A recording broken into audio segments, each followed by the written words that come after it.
So I'm not sure how many of you guys is familiar with my journey, my story. Uh, I grew up without a father. It was painful for me to become a father. I felt the feelings and the emotions that was connected to the word. I hated my father, but not because I naturally or genuinely hated my father, but I hated my father with my mother's voice. I hated my father with my mother's feelings, emotions, and body language because I always heard my mother speak negatively of my father. I always heard mothers in the community speak negative of the fathers. So, father was a bad word to me. So, as I became a father, I was like, man, I am the bad word. I felt like the bad word and I felt like I was going to do a poor job. And not because I was intentionally wanting to be a horrible father or a bad father, but because I didn't have any visual examples, any positive representations of what it meant to be a father. Hindsight, long story short, my son is 19 years old. I have full custody of my son from the age of 4 until 19 and had the opportunity to travel the world with my son. If you look up Naeem Hudson, you'll see the most motivational kid in America. I homeschooled my son.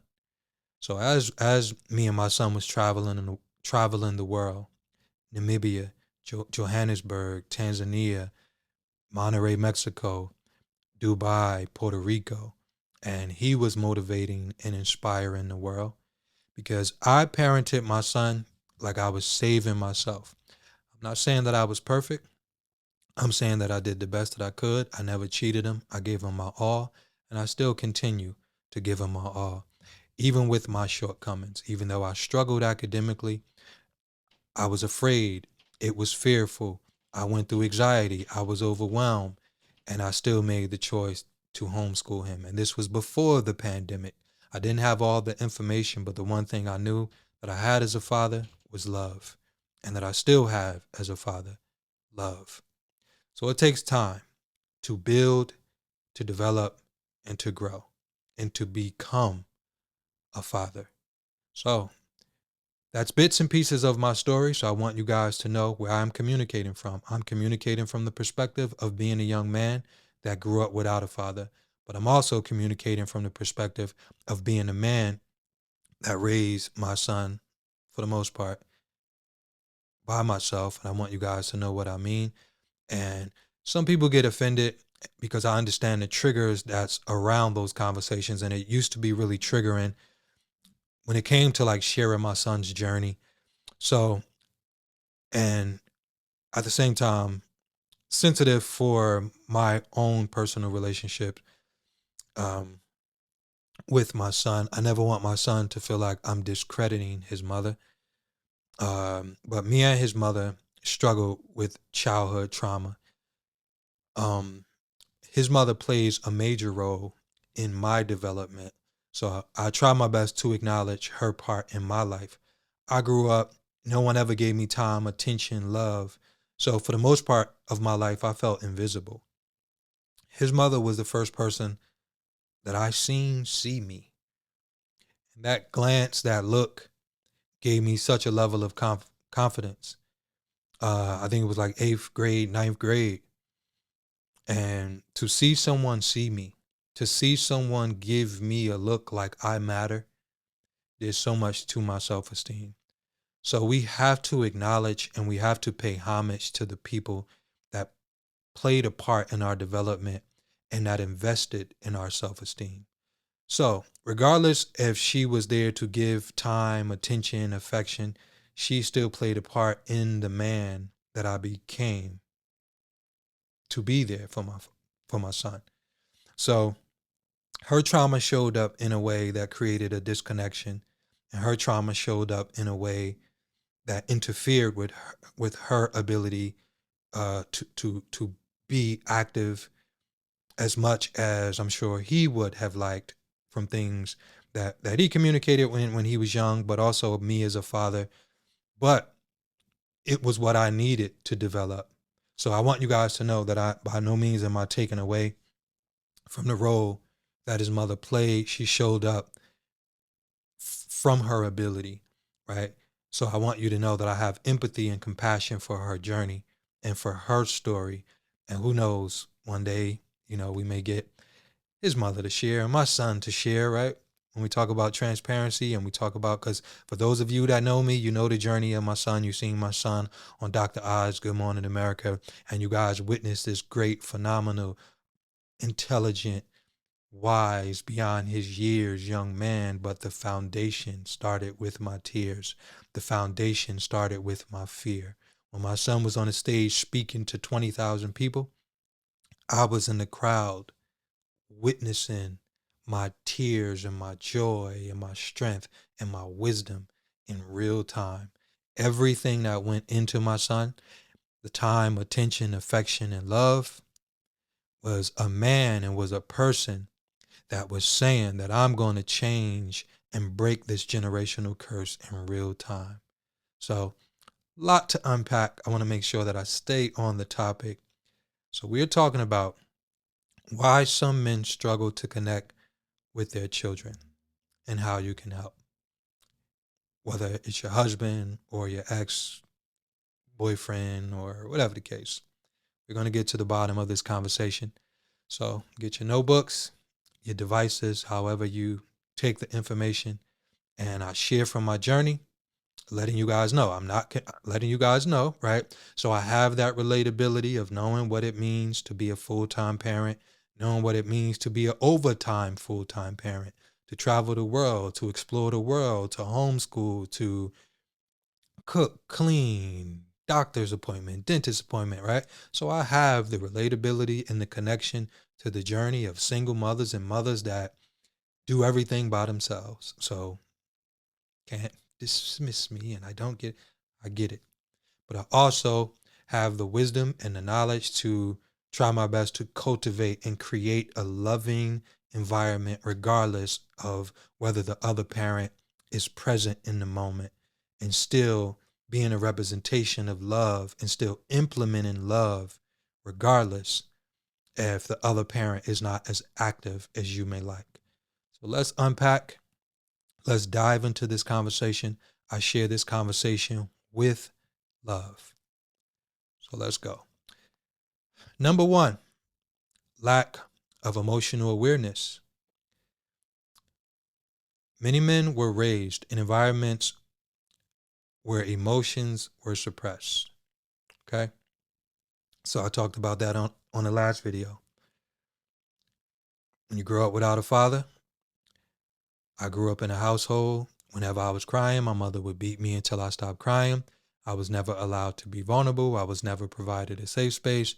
So, and I never seen positive role models and productive men in my environment. So when it comes to young men becoming fathers, where are they pulling from if they never have the opportunity to witness it in real time, right? If I don't have a man in my life to show me what it means to value family, to value love, to value connection, to value empathy, to value being emotionally available, then what am I pulling from? So I went through all of that. I went through the fear, I went through the anxiety, I went through the pain, I went through the emotions of feeling like I wasn't enough. When my son was born, I stared at him for like a month and a half. I didn't even pick him up. I couldn't believe that I was a father. I'm like, I don't even know how to take care of myself. How did I I'm like, I couldn't believe it. Okay. So lack of emotional awareness. How you can help as a mother, girlfriend. Okay. Encourage open conversation without judgment. Create space for him to express himself without feeling weak or inadequate, right? So maybe he never had an environment. Maybe he never had that safe environment where he was met with love. And if you are belittling him, or if you are creating this environment where you're making him feel small, where you're making him feel like he's not included, where you're making him feel like he's not needed, you're just going to turn up the pain, the agony, and you're going to create a bigger gap than the gap that he may be struggling and battling inside of himself. Okay. Number two, fear of failing as a father. Okay, I'm telling you guys, I am a father that did everything, and I still went through those trials and tribulations. I still go through those trials and tribulations and inner fears and inner battles. Okay, some men, some men worry. Sorry, I jot down so fast, so you guys got to bear with me. Some men worry they don't know how to be a good dad or a good father, so they distance themselves instead of trying and failing. Before I even tried, before I had the opportunity to make a mistake, it was this big fear, this big pain, this big separation and energy. I feared making a mistake before I made a mistake. I feared,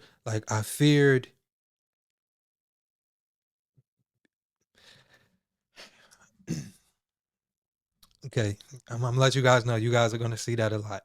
We're gonna cry on this channel a lot. Okay. That was a trigger and an edit. And I don't like doing that because remember I teach you guys about neurological pathways. So my whole childhood, neurologically, I wired my brain to not cry because remember, I used to get beat until my mother used to beat me until I stopped crying. So I don't like to feel like I'm about to cry and force myself not to cry. But we're gonna get through this content, so I can't be crying. Well, I could. I want you guys to know that it's okay to cry. I want you guys to know that it's okay to feel. So I'm gonna let you guys know that I was like triggered into those feelings, but just let me breathe real quick. And we're gonna get through it. Okay, where are we? Forgot what I was talking about. Um, yeah. So dealing with the fear and dealing with the anxiety and being triggered into my own childhood feelings and emotions of showing up for my son triggered the fact that no one ever showed up for me. So it also was reversed, sorry, I just got a text message. It also was reversed because it made me want to show up. It made me want to fight, but I still went through the process of feeling like I wasn't enough or feeling like that I was going to be a disappointment and a deadbeat before it even happened.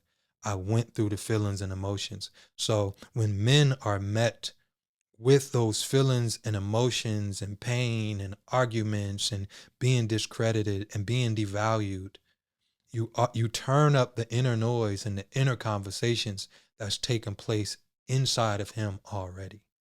Okay, but how you can help?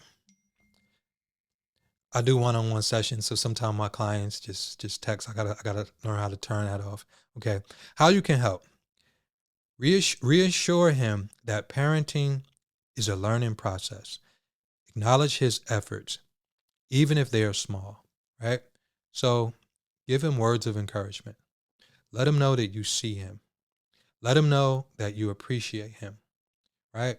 And it's so many different parenting situations. So sometimes it's co-parenting situations. So I understand that you may be in a relationship or even the relationship that you may have with him may be negative and maybe, you may have conflict or it may have been situations and try to find the space and try to create the space to give him that encouragement. So it could be Father's Day. It could be his day to take the children or take his son or his daughter. Just let him know that you see him. It could be a card. It could be a text message to just give him that light, give him the energy, and give him the love to let him know that he matters. Because trust me, as fathers, we're going to see is billions of dollars of marketing being spent to tell us that we don't matter. So we'll see the Maury shows. We'll see the dancing, the kicking, the flipping of a man celebrating that he's not the father. We'll see it on Father's Day, where we see a whole row of Father's Day cards made for mothers. We'll see shows. We'll see child support stats to tell us that we don't matter. So your text message, your love, your encouragement, I want you to know that it matters. I want you to know that it means something. Okay. Number 3, struggling with co-parenting or relationship issues. If there is tension between him and you, the mother of his children, he may withdraw to avoid conflict. So, what I mean by that, the relationship is not what you expected. He didn't keep his word. It was infidelity. He cheated, or you found someone new, or he found something new. And now he's trying to avoid the conflict of the relationship. And now the relationship between you is is creating conflict between the relationship with him and his children. So sometimes that can create a separation. Sometimes that can create a disconnection, that you want to learn how to cultivate a relationship, that you show up for the children regardless of whatever is taking place in the marriage, whatever is taking place in the separation. The children come first. So learn how to create and value and honor and build a world and build uh, a communication, a connection, that you don't allow your relationship to interfere with the relationship between the children. Okay. So keep communication about the children. Avoid using your children as a weapon in disagreement, right? Avoid, no, you can't see the children because you didn't do what I told you to do. No, you can't see your son because you didn't pay this or you didn't do this, right? When you start to weaponize the children, and you know how much he want to see his daughter, you know how much he will shut down if he can't see his son, right? You may become the reason that he chooses to walk away. You may become the reason that he feels powerless because you have the system, you have the say so, and you're using it and you're weaponizing it and you're making him feel small and you're weaponizing conversations. And you know you told him not to come, but you told your son that your daddy don't want to see you. Your daddy don't want to care. Your daddy don't care. So now you're creating this disconnection between you and your children, and you're creating this disconnection between him and his children because of your feelings and because of where you are mentally and emotionally. Never weaponize the children. Okay. Number 4, feeling unseen or excluded. Some fathers feel like their role isn't important, especially if the mother takes the lead, and especially if you always say things like, my children. My son is not going, my daughter, we hear that. That don't feel good. We don't feel like we're a part of the children of how do I feel like I have a say so? How do I feel like I matter if you communicate your son, if you communicate your daughter? I feel like I'm on the outside looking in. And I'll share from my journey. I remember my son was like 1.5, 2 years old, and I'm sorry, like I'm just trying to be transparent, but I do have to respect my son and his mother, right? Unpacking in real time.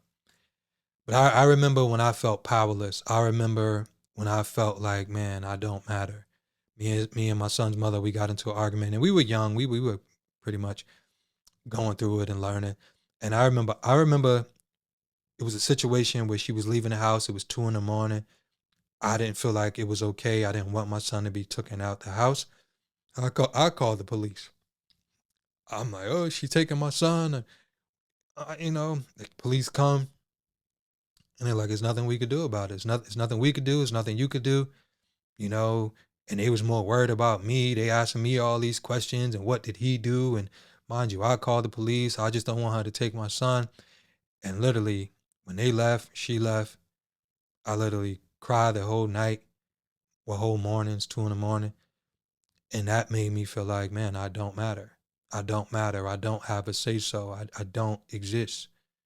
And that created a massive wedge emotionally, deflated me, defeated me, made me feel so empty. Okay, so I want you to know how sometimes you can play a role in the division. You can play a role in that man deciding to let go. And I want you to understand when it comes to some things that you should never do. If you wouldn't want it done to you, don't do it to the father of your children. Okay? Give him room to parent in his own way. Encourage him to have one-on-one conversations with his children. I don't know why that was the underlining. Okay. Number 5, financial pressures, right? And providing. Some men think some men think their only role is providing financially, neglecting the mental and emotional connection. When it comes to child support only care about the money. When it comes to the world only care about the money. So for the most part, when you understand the true values of a father, when you understand the true values of how a father is supposed to show up and providing the emotional support, giving the mental stability, the confidence, the wisdom, the knowledge, the strength, and really being a staple in the household. And if he's not in the household, but being a staple, giving your daughter the confidence, giving your son the wisdom, guiding, being that guider, being that protector, and not only financially, because there's some men that say, hey, if I'm paying and I don't need to be there because the financial part, this is the only part where I'm not going to be held accountable legally and I could show receipts. Oh, so when you say he's a deadbeat or he's not showing up, I am showing up. I pay for the school, I do this and I do that. And I want to say this for fathers. You matter.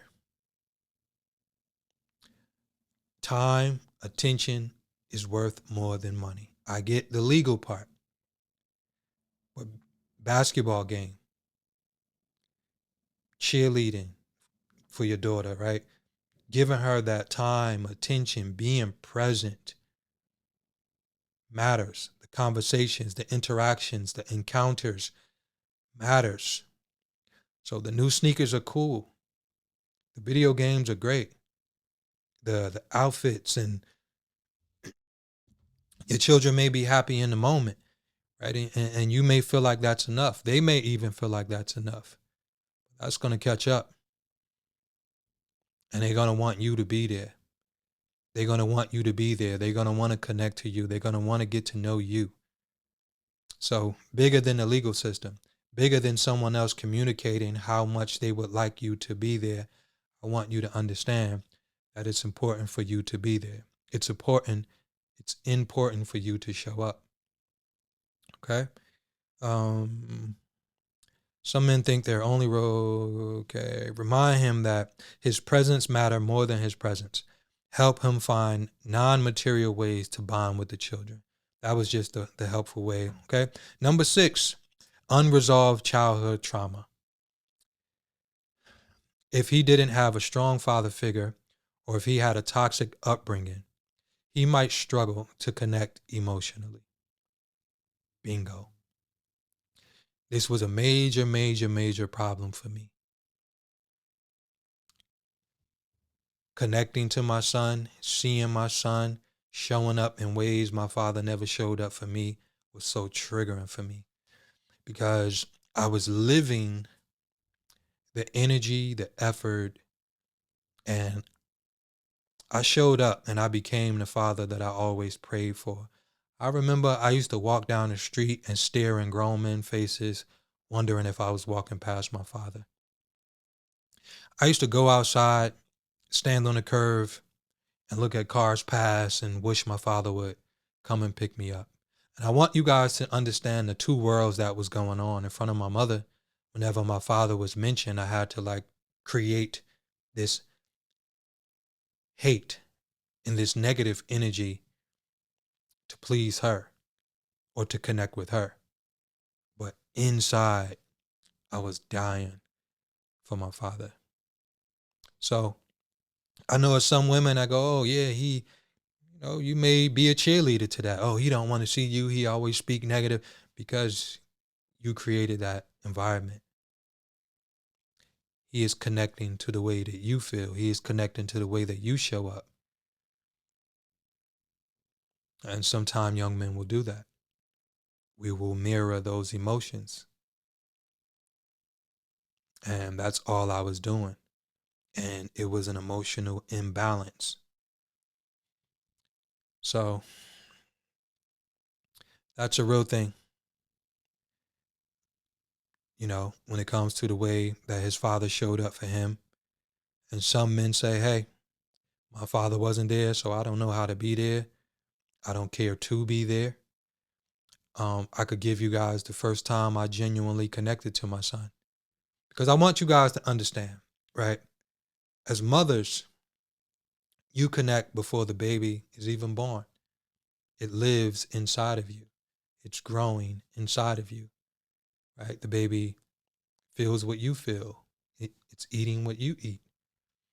It's connected to your emotions. Um, but for men, you have a sexual encounter, and all of a sudden, a life is created. So that man was happy to engage in the sexual um, connection, but the parenting journey and becoming a father, sometimes you don't think about what that truly means. And you don't think about how much time and commitment and dedication that it takes to be a father. It's easy to have a sexual partner. It's easy to exchange sexual acts, but it's challenging. It's difficult. It takes love. It takes time, attention, affection. Sometimes you have to go to war with yourself to become the parent that you need to be. So it genuinely takes time to work on yourself, to build yourself, and to become the father that you may feel like you can be. But I went through so many battles, so many wars, and so many fights to learn how to love myself, just to learn how to love my son. My son was the first time I had the opportunity to practice love, because it was a time, again, not only my childhood, but it was a time where I was used to shutting out people. I was used to avoiding people. I was in my closed off world, out of survival mode. When I was molested, I was scared of grown-ups. I was scared of adults. I was scared of people. I hated people. I thought everybody was here to hurt you. So seeing my son and connecting to my son, our first connection was seeing him see me, and he grabbed my finger and he wouldn't let it go. And that happened in his crib. And that was my first genuine connection. Like, I matter. Even though I connected to like seeing his feet kick out the belly, and I wanted to be there in my imagination and in my thoughts as when he was born, and like, but I didn't know how to be there. Those moments had to happen. I had to develop those moments. I had to connect to those moments. I had to embrace those moments, because they didn't just happen. I had to live them. I had to experience them. I had to spar with my fear. I had to spar with my own disappointment. I had to spar with my own doubt. I had to fight my own inner thoughts that was telling me that I wasn't good enough and I was going to be just like my father. So the worst thing that you could ever do to a man when he's already having those inner conversations is say them out loud and create the conversation that give him the confirmation that he is not good enough. So it's a layered conversation. Number 6, parenting styles and confidence issues. Um, if he is unsure of his parenting abilities, he may step back and let the mother take over. Okay? Like, you don't know. Even today, like when you have time to make mistakes and you understand that parenting is about making mistakes, you're going to make mistakes, especially when you come from environments where you recognize and identify that it wasn't done the right way for you. So that's the same thing that took place in my life.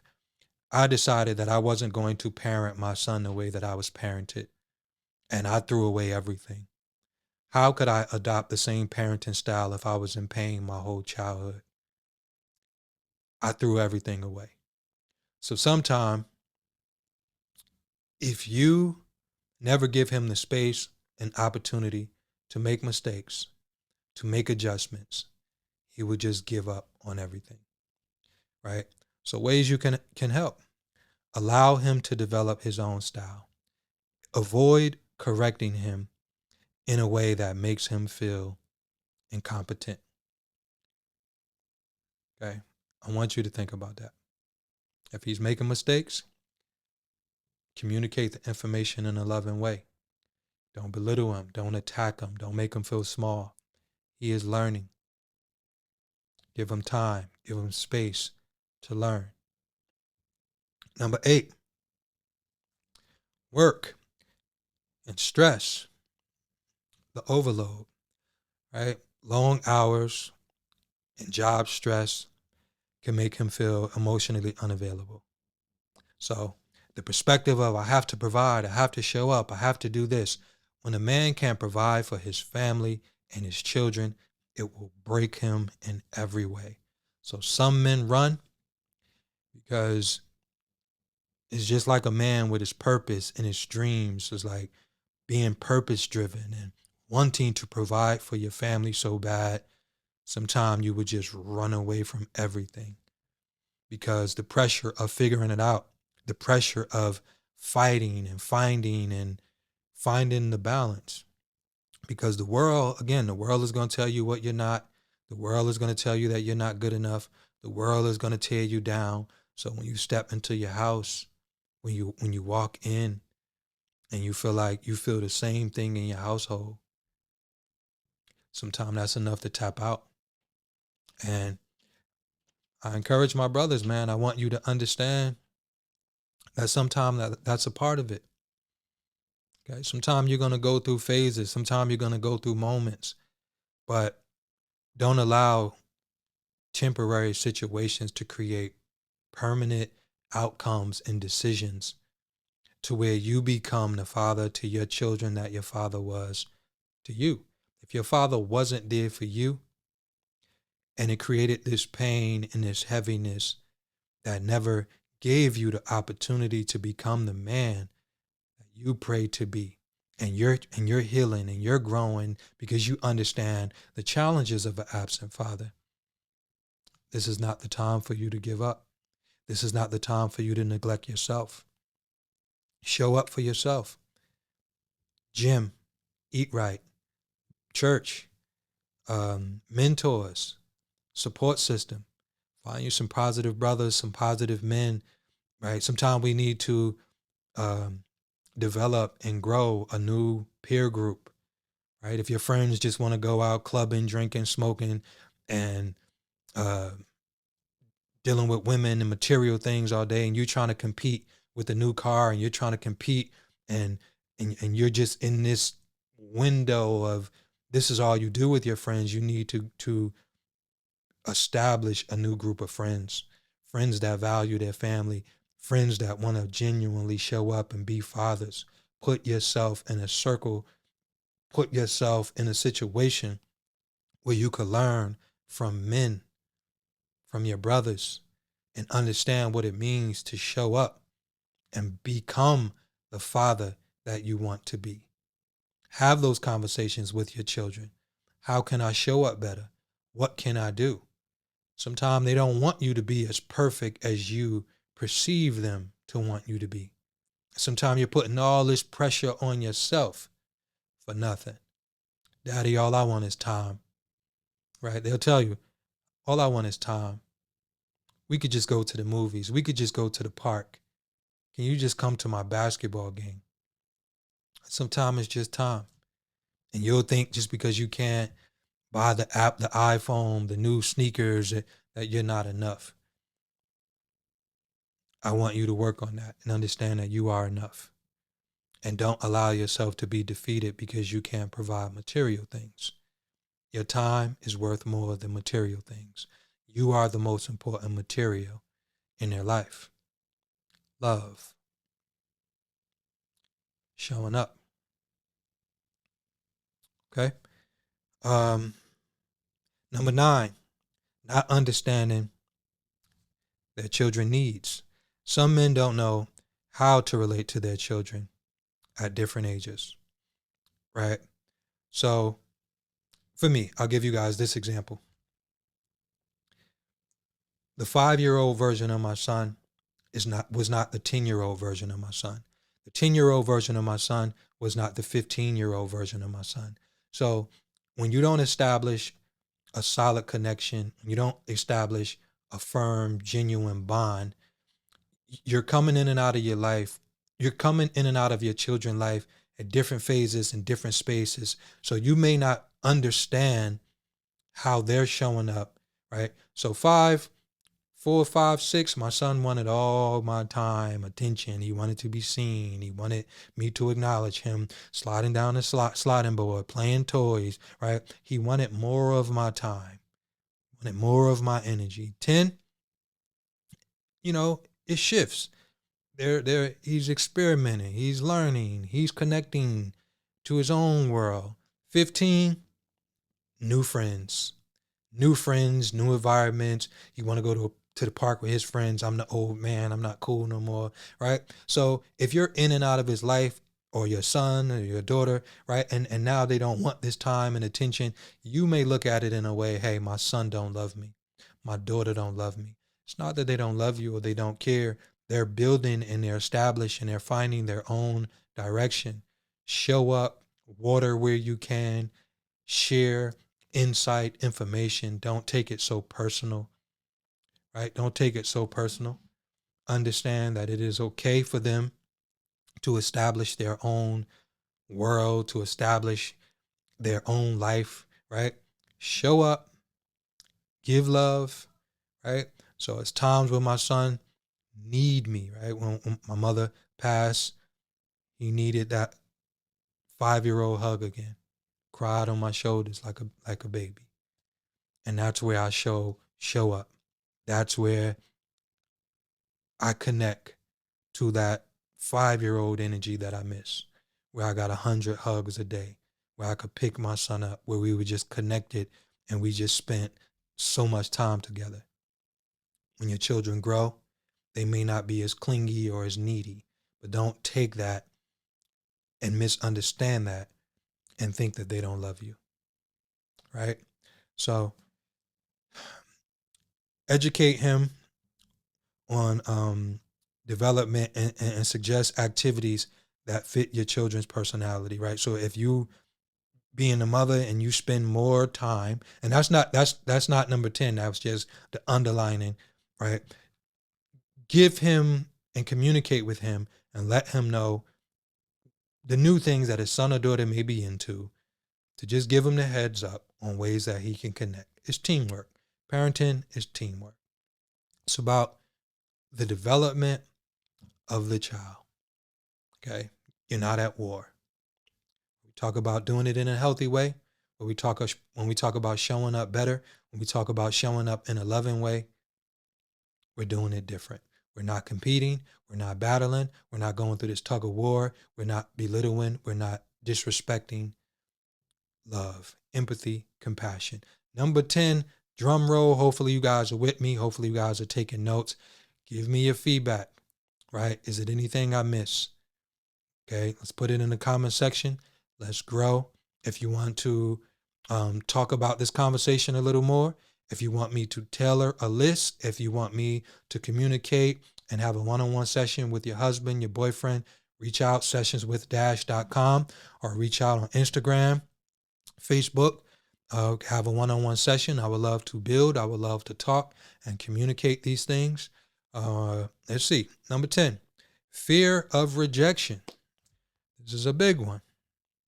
If he feels unwanted or unappreciated, he may pull away to avoid feeling like an outsider, right? If he feels unwanted or unappreciated, he may pull away to avoid feeling like an outsider. Again, we want to be connected. We want to be included. And it's a difference in this day and time. Sometimes, you have to provide, and that that provision, that the providing piece, unfortunately, you may have to work long hours. You may have to, um, you know, you may not be able to be around as much as you want. You may miss valuable moments. And you may want him to cut this and cut that so he can be there, so he can share more time and be more connected. It's teamwork to keep the bond, right? When you talk about building and establishing the bond, and I am communicating for the men that where you also, for the men, right? You also have to compromise, right? You also have to compromise where you can, where you can make adjustments, where you can shift, where you can you have to make time as a father to build the bond with your children, because your children will pull away if you are inconsistent. My father's going to pick me up today and you don't show up. My father's going to pick me up today. I know last time he said he couldn't come and you don't show up. What will happen? They will stop expecting you. They will stop depending on you because now you're unreliable. And now they don't want to be disappointed. So now they don't care when you say that you're going to do something. They don't care when you say that you're going to show up because they don't believe you. They don't think that you're going to keep your word, because the last 5 times when they was excited, when they thought that you were coming, you never showed up. Respect the bond. Keep your word. It's not always the mother's job. It's not always the mother's job disrespecting. It's not always the mother disrespecting or creating a wedge or that distance or that gap. You have to make sure that you're not creating the gap. Make time. Make and understand that your children are a priority. Okay? So hopefully this video was helpful. Hopefully, well, we're not going to say hope. Okay? I know this video was helpful and insightful. Let's continue to build. Let's continue to grow. Sessions with Dash. On this platform, we value vulnerability. We value honesty. I try my best to lead as an example. You guys know the favorite intro and outro. If you have never been 100% completely honest out loud, then you have never been yourself in the presence of anyone. Continue to love. Continue to share light. If we want to see a better world, we have to first allow ourselves to be better individuals. Don't love everything outside of you at the same time you're rejecting yourself. Show up for yourself. Love, value, honor, respect yourself first. It's the only way that you can truly show up for the things on the outside of you. Can't neglect yourself while trying to show up and love everything else, because now you're showing up and that cup is half empty. Make sure you are filling your cup. Make sure that you are doing what you need to do for yourself. Make sure you are honoring, valuing, and respecting yourself. I love you guys. I appreciate you guys. And like I said, I want you guys to hold me accountable. Please, I need you guys to be my accountability partners. Let's let because we're taking a break well, the thing about doing long form content, you could always chop the long form content and create the short form content. So this is the year that we are making the transition to YouTube and the platforms with longer content, YouTube, television, everything else, speaking engagements. And also, again, because I know I said sessions with Dash, one-on-one sessions. If you guys have a platform, podcast, parenting panels, and you guys would like me to speak, talk, reach out to me. Let's build, let's grow, let's break those cycles. Let's do better. Let's be better. Love you guys. Thank you so much for watching. Let's do all the YouTube stuff. Make sure you like, make sure you share. Follow me on all the other platforms, YouTube, Facebook, TikTok. I have a Twitter, X, but I don't use it. So I love you guys. Appreciate you guys. Let me know what part was helpful, what part you connect to, and let me know any other conversation you want me to touch, anything else you want me to unpack. Appreciate you guys.